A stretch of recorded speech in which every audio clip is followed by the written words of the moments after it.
todo pecado y que de ninguna manera dará por inocente al culpable. Eso dice el primer párrafo de la confesión de fe acerca de Dios. El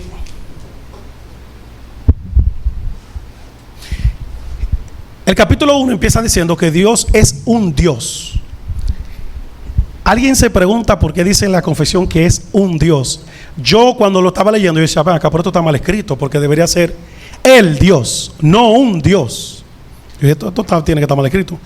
Pero después analizando, dije, wow, pero tiene un poco de sentido, le puedo ver a que él diga un Dios. ¿Alguien le viene a la mente algo de por qué puede decir un Dios, dando a entender que son muchos dioses? Miren, la confesión lo expresa así, un Dios, en vez de decir el Dios único, porque hay dioses falsos. Como hay dioses falsos, entonces la confesión dice un Dios. Hay ángeles a quienes se le llama incluso Dios. Usted se sorprenderá, pero sí, en la Biblia hay ángeles que se le llama Dios. Salmo 97, yo quiero que alguien lo busque de manera rápida. Verso 7. Salmo 97, verso 7. Y otra persona va a buscar 1 Corintios capítulo 4, verso 4. Una dama me gustaría que busque el Salmo 97 y un caballero que busque 2 Corintios capítulo 4, verso 4. La dama primero y después el caballero. Jessica primero. 7.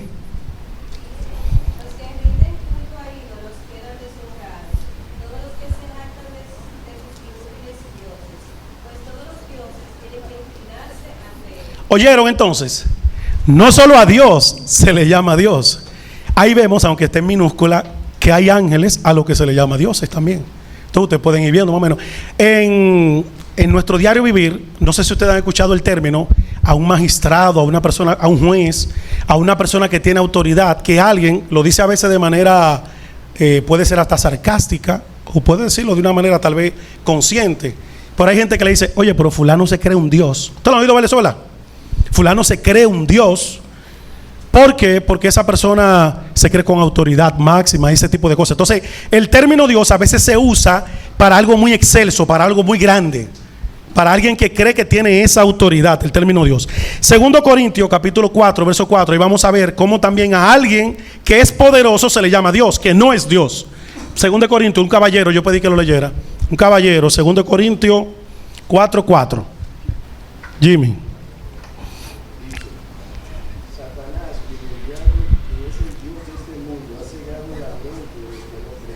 Páralo ahí, hermano, también puedes dejarlo ahí ya, si quiere. Satanás, que es el que, dice la Biblia, el Dios de este mundo. Entonces, para que ustedes vean, por eso la Biblia está diciendo, se entiende ya por qué la confesión está diciendo un Dios. Entonces ya lo vamos entendiendo. A pesar de que el término se usa así, solo hay un Dios y es el Dios verdadero. A pesar de que se usa así. El término Dios en mayúscula se le atribuye solo a Dios, porque es un nombre personal de Él solamente, no de minúscula como algo acuñado a cualquier cosa que pueda parecer extra, exacto, o común, pero algo extraordinario, alguien que se cree así, ser superior, pero común para todos, ser superior pero común para todos. En este caso, solo hay un Dios, el Dios verdadero. Hay muchas personas que cuando le hablan de Dios dicen, yo quisiera que me pongan el cuadro 1 para que lo vean aquí de manera un poquito más clara, se puede entender mucho mejor. Hay muchas personas que dicen que Dios no existe. Cuadro 1, el anterior, el 1, será el 3, ok. Por ejemplo, hay mucha creencia acerca de Dios. Hay personas que dicen que Dios no existe. Hay algunos que dicen que Dios existe pero no es conocible. No hay forma de uno saber, sí, pero qué Él hizo, cómo Él es, cómo es su trato con nosotros. Algunos dicen que no es posible mostrarlo. Y ahí yo fui poniendo algunas posiciones de algunos, más o menos, algunos postulados de algunos grupos, más o menos de los que creen acerca de Dios. Ateo, materialista, humanista, creen que Dios no existe. Gnóstico, agnóstico, dice, bueno, yo creo, pero no como lo mencionan los cristianos. Es difícil saberlo porque ellos, los gnósticos, los agnósticos, perdón, entienden que tú tienes que es difícil demostrarlo. Y como no se demuestra, entonces yo lo tengo en duda. Ahí están los teístas que dicen que es una fuerza. Hay mucha gente que dice, no, porque esa fuerza, hablando de Dios, como una fuerza, que no tiene nada que ver con lo que sucede en el mundo, que creó y se apartó de todo. Los panteístas que creen que todo es Dios, todo es Dios, es que esta mesa es Dios. Okay. Este micrófono es Dios y ese tipo de cosas. Naturalistas que creen que la naturaleza, todos los animales son Dios, el sol, todo lo que es fuerza natural. Nosotros somos teístas, no estamos ahí incluidos, somos teístas, aceptamos por la fe verdadera que hay un Dios que existe, que está en los cielos. Y ese Dios se ha revelado de dos maneras. Una manera es a través de su palabra, aquí. Y la otra manera en la que Dios se ha revelado es a través de su creación. Toda su creación. Entonces, una de las maneras en la que Dios se ha revelado es por la palabra. Y la segunda es la creación. Hay algo con lo que empieza la confesión de fe. Y ese algo con lo que empieza ya nos ayuda a todos nosotros a comprender a Dios y a conocer quién es Dios. Los teólogos tienen un compendio que se denomina la doctrina de Dios. La doctrina central de toda la Biblia es la doctrina acerca de Dios. Todo se trata de Dios. Y los teólogos dividen las doctrinas en dos. Todas las doctrinas que están en la Biblia se dividen en dos. Hay una doctrina que se llama teología propia, que tiene que ver con la esencia de Dios. ¿Quién es Dios? Su existir, lo que Él es, su existencia, su existir, lo que Él hace, sus atributos. Eso se llama la doctrina propia. La doctrina se divide en dos. Toda la doctrina que nosotros estudiamos aquí en la iglesia se dividen en dos. Doctrina propia, que tiene que ver con el ser de Dios, y doctrina impropia, que tiene que ver ya con todas aquellas doctrinas que no necesariamente se está estudiando a Dios, pero todas están relacionadas con Dios. No sé si se entendió, ¿verdad? Todas las doctrinas se dividen en dos: propia e impropia. Propia tiene que ver con Dios, impropia todo lo demás, pero tiene relación con Dios. Ahora, yo lo menciono, ¿saben por qué, hermano? Porque aunque usted lo lea aquí de una forma en la confesión de fe, en cierto sentido lo que la confesión está diciendo en el primer párrafo, en su primero postulado, que lo vamos a leer de nuevo, es esto que estamos mencionando ahora. La confesión de fe, como dice la teología de Beckhoff, afirma que la Biblia no tiene que decir que Dios existe, porque la Biblia presupone ya que Dios existe, aunque hayan grupos como los que están aquí que dicen que Dios no existe. Entonces, lo que hace la Biblia, y es lo que hace la confesión, es presuponer que Dios existe. Y por eso, en Génesis capítulo 1, verso 1, ¿cómo dice? ¿Alguien recuerda? En el principio creó Dios. No empieza a decir, mira, en el principio hay un ser de tal manera que tiene tantos átomos, está compuesto de tantas cosas, ese ser habita en tal lugar. No, la Biblia no habla nada de eso. Es como que la Biblia da a entender para todos nosotros que Dios existe. Esa es la idea. La Biblia no lo discute eso. A pesar de que hay dos grupos, como se divide la teología, teología propia, teología impropia, hay una parte de la teología que se usa específicamente para estudiar el ser de Dios, y es el primer atributo que está en la confesión de fe. Voy a leer de nuevo la confesión de fe, solamente la parte 1 del párrafo 1, dice así: el Señor nuestro Dios es un Dios único y vivo y verdadero, cuya subsistencia está en Él mismo y es de Él mismo. Eso que está diciendo la confesión de fe, que de ahí ya deriva todo lo que sigue de ahí en adelante, con eso primero que empieza, que es el primer atributo de Dios, eso tiene un nombre, y a eso se le llama la aceidad de Dios. Eso tiene un nombre. A eso se le llama la aceidad de Dios, que tiene que ver con su nombre. Yo quiero que me pongan el cuadro 2 para que veamos. En ese cuadro que ustedes ven ahí, ustedes ven más o menos los nombres de Dios, como a Dios se le llama. En griego, Theos; en hebreo, el Elohim; en arameo, Helab. Así es el nombre de Dios en cada uno de esos idiomas. Y cuando uno estudia el ser de Dios, a esa parte de la doctrina o teológica se le llama aceidad de Dios, que tiene que ver con el ser de Dios, tiene que ver con su nombre, con lo que su nombre significa. Aceidad de Dios, mírenlo abajo desglosado donde dice parte 2. Se ve, ¿verdad? ¿Lo ven? Dice parte 2. Aceidad de Dios significa a, de o desde, se, de sí mismo, y idad, que es aceidad, es un sufijo de cualidad, para cualificar algo, darle una cualidad a algo. Entonces, Dios tiene la cualidad de existir por sí mismo. Dios no puede no existir. Lo acabamos de leer ahora en el capítulo 1. Eso es lo que significa entonces esta palabra que está aquí. Y yo creo, mira, cuando yo leía esto, que lo estaba leyendo, yo creo que, de hecho, yo no creo que sea casualidad que la confesión de fe empiece primero con eso, antes de empezar con cualquier atributo. Porque para mí, cuando yo leía eso, yo decía, aquí es donde, ¿tú has visto en los juegos de pelota cuando están jugando, que dicen que bueno, aquí es que se separan los hombres de los muchachos? Aquí es donde Dios se separa de todo lo demás. Aquí es donde Dios se separa de toda la creación. Aquí es donde Dios se separa del hombre, en la seidad. ¿Ustedes saben por qué? Porque Dios es el único que existe en sí mismo. Él en sí mismo existe. Aquí Él no depende de nada ni de nadie para existir, como decía Isaac. Y yo pensando en eso, si nosotros deletramos el nombre aceidad, Dios existe por sí mismo, su cualidad es esa. Yo pregunto, ¿usted conoce algo que exista por sí mismo? Algo que exista por sí mismo. ¿Alguien le viene a la mente algo, lo más remoto que usted le llegue, que exista por sí mismo? El sol. ¿El sol existe por sí mismo? No. ¿Usted sabe por qué? Usted desarma los componentes del sol y le va a dar una composición, eso, ¿verdad? Le va a decir, está compuesto por esto, esto y esto y lo otro. Si usted agarra y le quita un componente al sol, entonces ¿qué pasa a hacer el sol?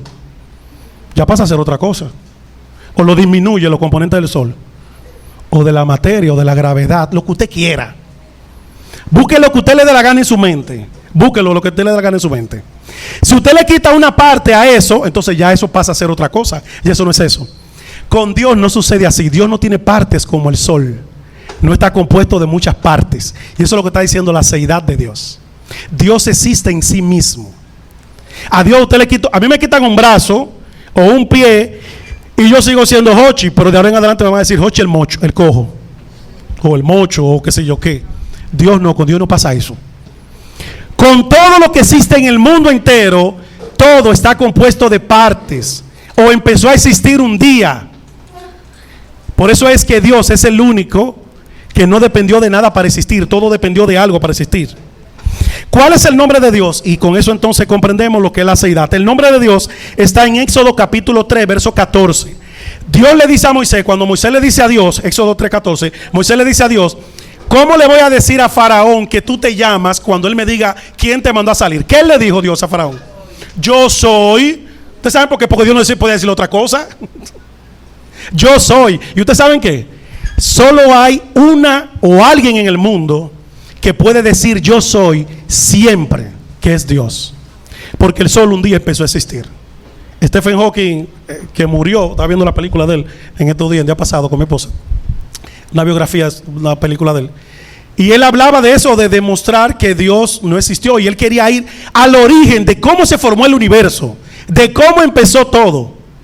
Y yo me preguntaba dentro de mí, oye, si Stephen Hawking llega al origen donde descubrió, de ahí para allá entonces, ¿qué él va a decir? Porque eso empezó un día. Cualquier cosa, cualquier átomo, cualquier materia que haya empezado de ese día en adelante es, yo fui de un día en adelante. Pero Dios es el único que puede decir, yo soy siempre. Dios no es como nada en este mundo. No hay nada que se pueda comparar con Dios. Solo Dios es así. La seidad tiene que ver con que Dios es autosuficiente. El Papa no es Dios. ¿Usted sabe por qué? ¿Sabe por qué? Porque el Papa no es autosuficiente. El Papa necesita oxígeno para vivir y muchas otras cosas. María no pudo ser una diosa porque María necesitó de todo para vivir, igual que el Papa, oxígeno y todo ese tipo de cosas. Nadie puede tener esa cualidad de la seidad solo la tiene Dios, más nadie, por eso. Porque Él es el único que es independientemente de lo demás. Hechos capítulo 17, voy a leer ese texto, versos 24 y 25, alguien que lo lea en voz alta. Hechos 17, 24 y 25 solamente. El apóstol Pablo explica de una manera clara si Dios necesita algo o no, o qué Él necesita. Todas las cosas para poder ser algo necesitan algo. Bueno, Dios está demostrando aquí lo que Él necesita para poder ser Dios. Él es el Dios que hizo el mundo y todo lo que hay en él, ya que es el Señor del cielo y de la tierra. No vive en templos hechos por hombres, y las manos humanas no pueden servirlo, porque Él no tiene ninguna necesidad. Él es quien da vida y aliento a todos y satisface cada necesidad. Dolores leyó y dijo, acabó de leer en Hechos 17, que Dios es el que le da vida a todas las cosas. No las cosas le dan algo a Dios. Miren, alguien decía una vez que el mundo y las personas son igual a Dios. Miren, Dios sigue siendo Dios, aunque el mundo no exista, necesitan las personas. Eso es lo que acaba de leer el Dolores mismo. Y eso es aceidad. No hay nada en este mundo que exista que tenga esa característica que solo la tiene Dios. ¿Alguna pregunta hasta aquí con la aceidad o el tema de Dios? ¿Se entendió qué es la aceidad? Porque la idea es que también todo lo podamos comprender. ¿Qué es la aceidad? ¿Alguien me puede decir? ¿Qué es? En su palabra. ¿Qué es, Dolores? Que Dios existe en sí mismo y por sí mismo. Existe en sí mismo y por eso es la desde siempre y para siempre. Todo en el mundo necesita algo para existir o empezó a existir un día. Dios no. Eso es la aceidad de Dios. Y esa cualidad solo la tiene Dios. Y por eso la confesión de fe empieza hablando primero de eso. Y el párrafo 2 lo que habla es completamente de eso mismo también. De eso que está ahí. Debido a que el pecado ciega y distorsiona nuestras percepciones de Dios, también se distorsionan. Romanos capítulo 11 por eso dice que ¿quién podrá entender la mente de Dios? ¿Quién podrá comprenderlo? Nadie podrá nunca comprender a Dios. Pero Dios en su palabra nos ha dejado, nos ha revelado cómo nosotros podemos acercarnos a Él, cómo nosotros podemos conocerle. Empezando por la aceidad, que es el primer atributo, y luego el texto empieza a dar muchos atributos de Dios, acerca de Dios. Cuadro 3, si lo pueden poner. Cuadro 3. Miren ahí prácticamente los atributos de Dios que pueden ser, que se dividen en dos. Se dividen en dos los atributos. Comunicables e incomunicables son, y aquí están algunos de ellos, yo no lo puse todo, por independencia, la aceidad, que es el que acabamos de mencionar ahora, y de ahí prácticamente la confesión empieza con ese. Infinitud, Dios es infinito, no hay nada que sea como Dios. Usted le da para la derecha y sale del planeta Tierra y le da para allá, para allá, para allá, para allá, para allá, y se va a lo infinito, para allá sigue Dios, sigue Dios, sigue Dios, sigue Dios. Se va para la izquierda, para allá, lo mismo, para arriba, para abajo, donde usted quiera. Para allá sigue Dios, porque Él es infinito. Él es infinito, eterno. Él no es como nosotros. Todo empezó un día, Dios no empezó un día. Inmutabilidad, Dios no cambia. Eso es lo que está diciendo la inmutabilidad. Impasibilidad, la impasibilidad tiene que ver con las pasiones. Dios no tiene pasiones como nosotros. A Dios una gente no lo compra por carita linda. A mí sí me engañan a veces. Laura cada rato lo hace. Me coquetea y me cosa y me da cariñito. Y yo digo, sí, mi amor, lo que tú digas, todo. Miren, con Dios no sucede así. Él es impasible.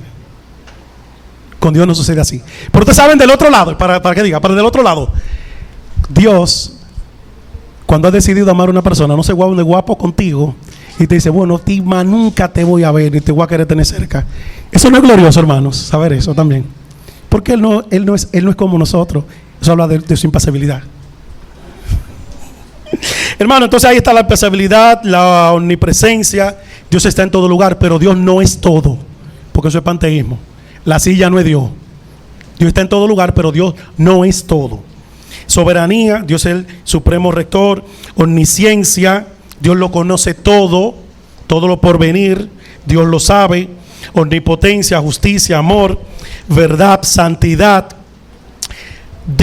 La Biblia nos introduce con el tema de Dios, así como de importante es el primer capítulo de las Escrituras, así vital e importante para nuestras vidas es conocer a Dios. El capítulo 2, que trata acerca de Dios.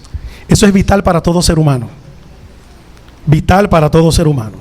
¿Cómo sabemos que Dios existe? Yo le voy a dar aquí dos argumentos que siempre son buenos para que usted los rebata en su corazón o piense en ellos, o si alguien algún día le pregunta, porque mencioné ya todos los atributos. Muchos de los argumentos que se utilizan para hablar de la creación son los mismos argumentos que se utilizan para hablar de si Dios existe o no, porque hay un Dios creador. Hay un argumento que es un argumento de probabilidad, que usted debe decir, ¿qué es más probable? ¿Qué es más probable? Entonces, cuando usted dice que es más probable, usted debe entender qué es lo más lógico, lo más plausible, lo más aceptable, lo que tiene más comprensión. ¿Creer que Dios existe o creer que no? ¿Qué significa tener fe? Pregúntese siempre, para tú creer que Dios existe. Cuando usted responda siempre esa pregunta, ¿qué es tener fe? Entonces usted va a empezar de ahí a definir si usted cree, si tiene fe en que Dios existe o no. Cuando usted define esa pregunta, se la define usted. ¿Qué es tener fe? Ahora, y después que tú te haces esa pregunta, ¿qué es tener fe? Tú debes hacerte la pregunta, ¿cómo yo decido en qué tener fe o no? ¿Hay algo que lo puedo tocar? ¿Algo que me lo muestre la ciencia? Usted sabe la cantidad de cosas que uno cree que uno nunca la ha visto y que la ciencia ni siquiera las demuestra de una manera científica, sino que lo único que tiene es teoría. ¿Y tú sabes qué? La mayoría la cree y son teorías.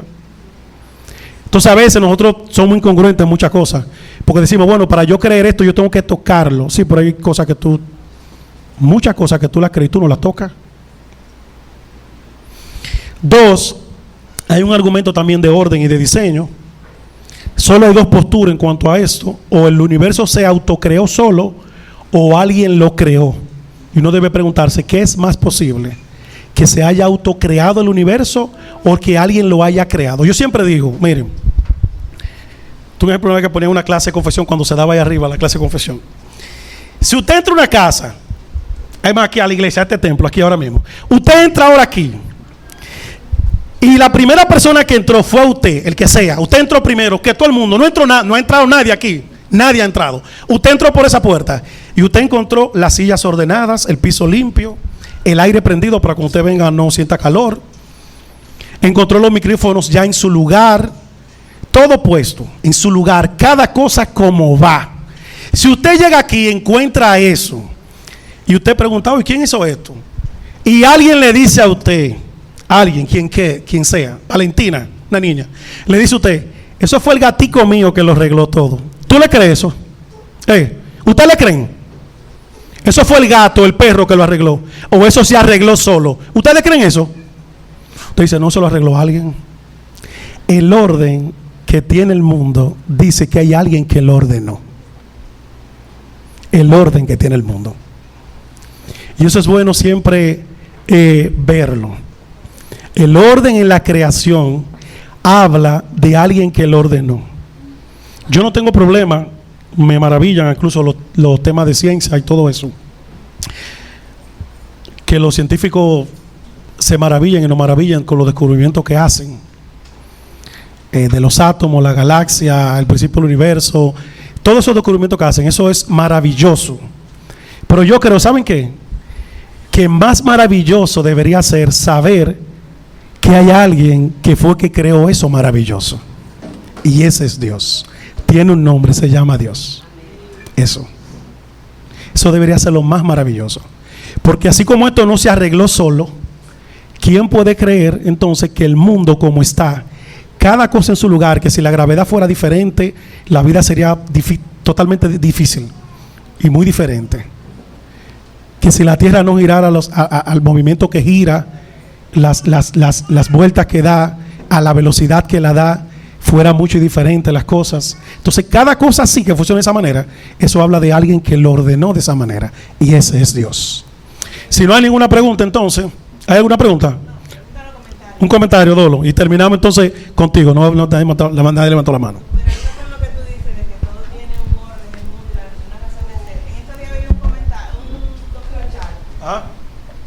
Yo siempre había pensado, ¿por qué el planeta Tierra tiene tantas porciones de agua y poco de tierra como tal?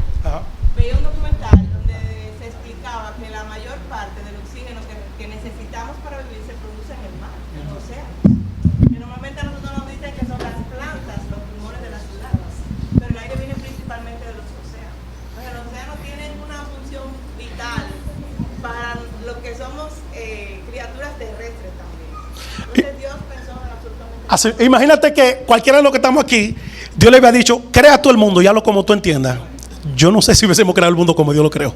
Yo estoy absolutamente seguro que no. Poner cada cosa así como dice Dolores, tanta proporción de agua y tanta proporción de tierra, que es la que crea esos oxígenos. Miren, hay que ser un tulpen para creer eso.